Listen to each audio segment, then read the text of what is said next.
Hello everyone, I'm Paul McGuire Grimes. 2025 has been the year of Stephen King adaptations on the big screen, with The Monkey, The Life of Chuck, The Long Walk, and the latest is The Running Man from writer-director Edgar Wright. It's in theaters and I'm going to talk about it.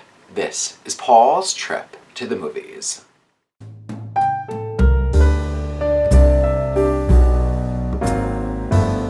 Stephen King published The Running Man in 1982 under his pseudonym Richard Bachman. Now, the story was originally set in 2025 and felt like a dystopian, futuristic outlook on the desperation of man in the name of survival. Now, the new film doesn't claim to be set in 2025, but it now feels all too realistic compared to how it must have felt in 1982. Glen Powell stars as Ben Richards, who is unemployed and desperate to bring more money into his home to provide for his wife and sick daughter.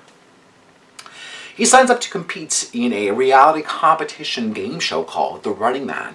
It's the hardest, deadliest game on the network, but the prize is $1 billion. There are different rules and penalties along the way that he must abide by, and there are camera drones and hunters tracking him down. But if he survives, he will win the prize money. Colman Domingo stars as Bobby T, the flashy host of the show, and Josh Brolin plays Dan Killian, the TV exec at the station calling all the shots. Director Edgar Wright has played around in a few different genres, with comedies like Hot Fuzz and Scott Pilgrim vs. the World to horror movies like Last Night in Soho and Shaun of the Dead. He's one to really kind of blend genres, and he brings a kind of dark sense of humor to The Running Man as he's balancing the high-stakes action at hand. Wright and his creative team have a fully realized world that feels tangible and real, despite the kind of near-futuristic look in the design. You know, we live in this world of competition series like The Challenge and Survivor, so The Running Man doesn't feel too far off anymore. There's even a kind of Kardashian-inspired reality series that also plays on the network. Ben Richards is an angry man, and one fed up with society and is desperate to provide for his family against a landscape of the media and the government really running the world. Glen Powell latches on to Ben's temper from the very beginning, and the character must embrace that in order to kind of keep himself motivated and keep himself alive. He's a different character type than Arnold Schwarzenegger, who played Ben in the 1987 film version of this story. Now, we've seen Glen Powell, don disguises before in Richard Linklater's Hitman, so there's kind of this, I think, lightness and everyman model for the character. Powell is really tasked with carrying all the action scenes, while other actors like William H. Macy or Michael Cera pop up in smaller roles as kind of helpful, trustworthy guys that Ben meets along his journey.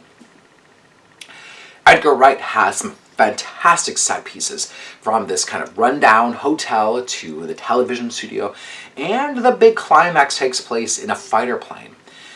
Ben Richards realizes the game is rigged, and Edgar Wright uses current technology to make this happen. He uses AI and deepfake videos to sway the public against Ben Richards, and has hunters wearing full face masks when they're attacking Ben, much like we've seen from real-life ICE agents. There are these gun-toting officials acting tough and powerful, but then hiding their identity behind a full face mask. Now, all of this really should act as kind of this warning to audiences watching The Running Man, that this is happening in our everyday lives.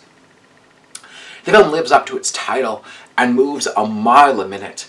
It's quickly paced and probably a hair too long if we're really being honest. Edgar Wright wants us to feel active and present and has made some changes to the ending of the book. It packs a punch when you really sit back and you realize that Stephen King's once dystopian view has now become our reality. I'm giving The Running Man 4 out of 5 ticket stubs. If you like my review today, click subscribe on my YouTube channel. I have some movie reviews, some celebrity interviews. I would love to hear from you. Leave me a comment here on YouTube or on social media at Paul's Movie Trip. Are you excited about The Running Man? Are you liking this kind of current wave of all these Stephen King adaptations on screen? Let me know in the comments. You can also find me on Letterboxd, and I'm new to Patreon. So I'm doing some exclusive content over on Patreon for my subscribers. So if you like what I do, if you want to support me a little bit more, go to Patreon. I've got 3 different tiers that you could subscribe to. I'd love to see you over there. And of course, go to my website, paulstriptothemovies.com, for even more reviews. Thank you so much for watching my review of The Running Man. This is Paul's Trip to the Movies.